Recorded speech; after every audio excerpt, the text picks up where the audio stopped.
Euroregione News. Differenziata, come ci restituiscono i soldi? La legge prevede che dai costi del servizio di raccolta differenziata siano detratti sia i contributi che i gestori e i comuni ricevono, sia i ricavi derivanti dalla vendita dei materiali. A Varmo, la capogruppo Antonella Iacuzzi ci riporta le novità approvate dalla Giunta. È stato scelto dall'amministrazione una tassazione puntuale per persona.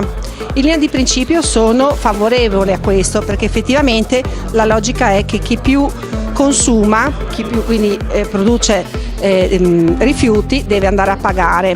Però io voglio fare dei distinguo. In questa maniera si va a tassare le famiglie con figli, perché comunque ovviamente le famiglie con 2 o 3 figli andranno a pagare un surplus di tasse rispetto alla tassazione fino all'anno scorso, dove c'era un mix di calcolo tra persone e metri quadri. Questo faceva sì che magari le persone anziane con case ovviamente più grandi pagavano qualcosa di più, però effettivamente era una questione di equità sociale. In questa maniera invece si va semplicemente a penalizzare le famiglie che già comunque sono tartassate in 1000 modi.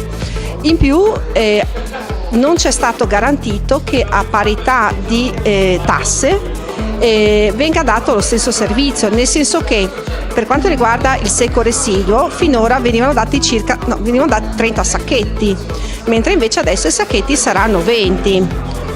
Ora Varmo ha già circa l'80-81% di smaltimento del differenziato, quindi mi sembra un ottimo risultato, e quindi togliere di 1/3 i sacchetti è semplicemente un andare a tartassare chi già è virtuoso. Ma non solo le famiglie, questo capita soprattutto, è un aggravio per le attività produttive, perché questa riduzione di 1/3 andrà ad incidere tantissimo nelle varie attività che già comunque a Varmo non ce ne sono tantissime, e quindi mi sembra un modo per non agevolare lo sviluppo commerciale e agricolo locale. Ovviamente l'idea è stata della maggioranza, c'è stata un'ampia discussione in merito, mi è stato promesso che questo sarà un anno di transizione, che eventualmente l'anno prossimo potrebbe essere ricalibrato, però intanto nel breve periodo sicuramente questo è un costo,